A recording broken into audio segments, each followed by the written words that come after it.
Welcome into another episode of Tailgate Talk SEC. I am Will Thomas, and we have got another edition of This Week in SEC Basketball on the day before the final Saturday of the regular season. March is here, and the tournament is upon us. We have the conference tournament starting on Wednesday here in Nashville for the SEC, and then we have the Field of 68 coming just after that. So this is going to be our final traditional This Week in SEC Basketball of the year, and then we are getting all up in the bracket talk, the tournament talk, who can win it all those logistics, and we'll get all the way into it. It'll be an awesome time. But let's just get straight into this episode right here. I want to start off with my SEC awards ballot. It'll be coming out this week, and I just kind of wanted to go through how I would have it. To be clear, I don't have a vote.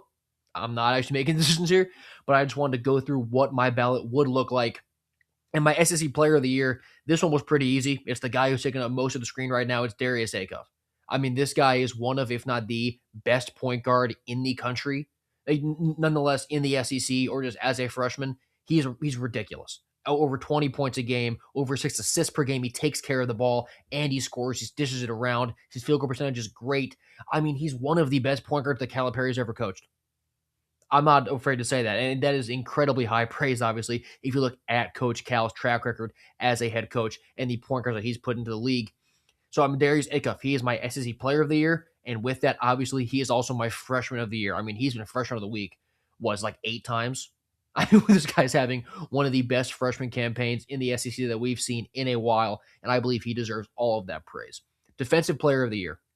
I'm going to Gainesville. I think it's Ruben Chinyelu. They're the Gators' big man. He's only averaged like 1.1 blocks per game, but that's not really what you have to look at if you're watching him defend.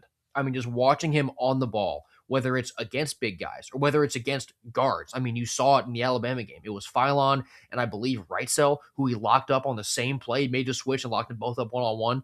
What this guy does is just ridiculous. How he moves for his size, how athletic he is, and also obviously his work on the glass, averaging almost 12 boards per game. A lot of that is defensive. It is so offensive too, but the way that Chinedu cleans up the glass and also just locks down guys one-on-one, not a lot of other guys in the country can do it, but especially not in the SEC. So Ruben Chinyelu is my SEC Defensive Player of the Year. Sixth Man of the Year, I'm going to Marcus Millender down in Athens, Georgia. He's averaging double digits per game. Takes care of the ball very well. You know, he's really a great playmaker. And my sixth man of the year, in my mind, he really came down to between Millender and Urban Klobuchar in Florida. And Klobuchar is a great scorer. He's an incredible piece to that team. Millender, I think, is just a bit of a better playmaker. You know, he's got a little more depth to his game, more things you have to worry about, excuse me. So for that reason, I went with Millender. And he's a junior there at Georgia. And whether he stays in Athens or whether he transfers out, he's going to be a dog next year. No pun intended. But Millender's going to be an awesome player next year. He is my sixth man in the SEC for this season. Newcomer of the year, I'm going Keyshawn Hall at Auburn. He's averaging over 20 points per game. The Tigers' big man is. I mean, he has that takeover mode in his back. I mean, you saw when they were in Gainesville, I think he scored the first 12 or 13 points of that game for Auburn when they upset Florida on the road. And he had some problems, it seemed seemingly off the court. You know, he got benched in a game for Auburn because of what Pearl said, I believe, was like not living up to the standard of the program or whatever. But it was a one-game thing. He came back. So are there some off-the-court issues with Keyshawn Hall? Clearly. But the on-the-court successes really make up for that for me. So he is my newcomer of the year, being a transfer in from UCF. This also being Hall's fourth school in 4 years. And then my coach of the year, this one I'd be surprised if there's much pushback on, is Todd Golden at Florida. Obviously, he has the Gators with the outright SEC regular season championship. He's going to have them as the 1 seed in the tournament, a 2 seed probably in the field of 68, but we'll see what happens with that. One of the favorites to go to the Final Four and go back-to-back. The job that Golden's done in 3 years at Florida is unbelievable. Right, because you had what Billy Donovan did. Then you had the Mike White years where nothing was really great. The program wasn't in an awesome spot when he left. And then Golden came in year 1, tournament berth, year 2, championship, year 3, here we are. I mean, so Golden is the class of the SEC when it comes to coaching and just about the entire country as well. So Todd Golden is my SEC coach of the year. Next one I want to go to here. Next point. This is a little more pessimistic, but is teams that are on fraud watch when we get to the tournament. Now, what I looked at for these teams are, squads that are ranked highly in the net, that are projected to be, top 4 or 5 seeds, but have some potential fatal flaws that could bite them in the tournament. I'm going to start off with the 2 SEC schools I have on here, and then I'll go to some of the other ones, which actually are all Big Ten schools. Some guy on YouTube got pretty mad at me for mentioning how the Big Ten might be on fraud watch. But let's just get into Tennessee and Alabama. Starting off with Bama. They're 18th in the net. They're projected to be a 4 seed in all likelihood, maybe a 5 if they close out the year poorly. But looking at, their KenPom, their best metrics, they're 67th in defensive rating. Now, obviously, even just eye test, you can just see that Alabama's defense isn't really where you would expect it to be for a higher seed, or where you would hope it to be for a team that wants to go win a championship. So for Alabama, they rely very heavily on shooting threes. We all know that. And for that reason, I believe they're one of the most dangerous teams in the country, because if they're hot, they can score 60 plus points in a half and just blow by you. But if they're not shooting it well, their defense can't keep them in games. So for that reason, I've got Bama on this team as a fraud watch. I mean, they could be Final Four. They could also be round of 32. This thing of this Bama team is that their shots have to be falling from deep. And if they go against a team who's either really good at limiting perimeter jump shots, or Bama just starts hitting the rim a lot in one game, they could go down early. And it could be not pretty for Nate Oates and the Crimson Tide. So Bama is kind of on fraud watch for me. And the other SEC team is Tennessee.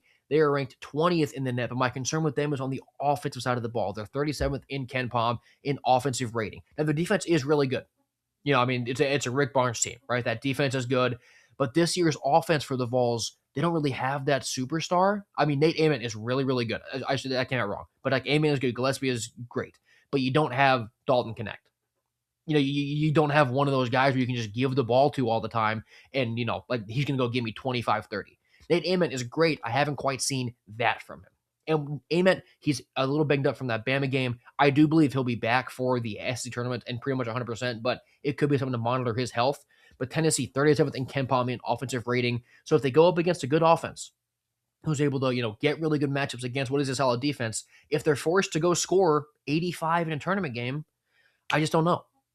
So for Tennessee, I'm afraid that their defense might not be able to carry them through as much as they needed to be. But now let's go to these Big Ten schools real quick. Just Nebraska, they're 12th in the net, but they are 52nd in offensive rating per KenPom. So same story as Tennessee, but even worse, right? If they go up against an offense who can score 80, 85 consistently, I'm not sure how they can do. Purdue, they are 9th in the net overall. They've obviously been faltering a little bit overall, but they have the 32nd rated defense in KenPom. So let's say we get like a Purdue-Bama game. If it's like a 4-5 matchup. I mean, obviously both those teams are on fraud watch for me, but just in this instance, like if Bama's shooting the ball well, Purdue I don't think has the defense to really limit that. So the Boilermakers, I believe, are also on fraud watch. And then Illinois, which is all the way up at 5th in the net. The Illinois' offense is incredible. Keaton Wagler is awesome, but they're 27th in defensive rating. So kind of the same thing as Alabama. If Illinois, they go up against a really stout defense or their shots aren't falling, I don't know if their defense can really keep them in games and keep them afloat. So those are my 5 teams on fraud watch. Obviously, there are more, but that would just come some surface level stuff. Let's move on to the pretty spicy debate that honestly really shouldn't even be one.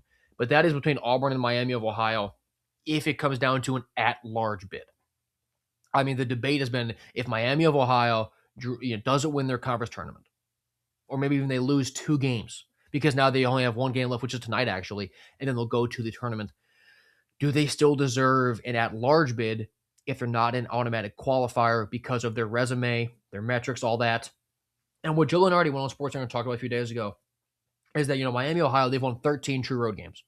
Auburn's only played 9, and they've won 2. They're 2-7 on the road to the Auburn Tigers. Miami is 13-0. So you can talk about levels of competition, but for 60 years, this is the stat that Lenardi quoted, is that college basketball teams win less than a third of the time on the road. So, that's caliber of opponent, not even a factor. So Miami, Ohio, what they're doing on the road, they're blowing that out of the water. And I mean, I agree with them.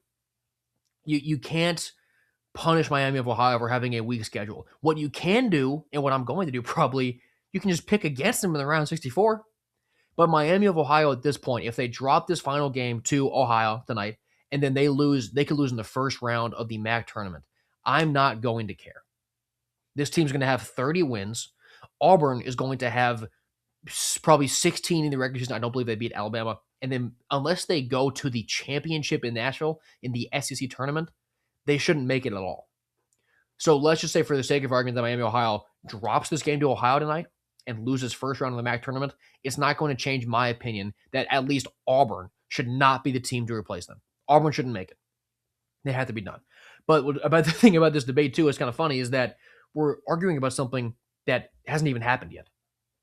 Right? Like obviously a lot of sports media talk about it as conjecture, but I mean, we should let Miami of Ohio lose first before we even have these discussions about what do we do when they lose, because they haven't.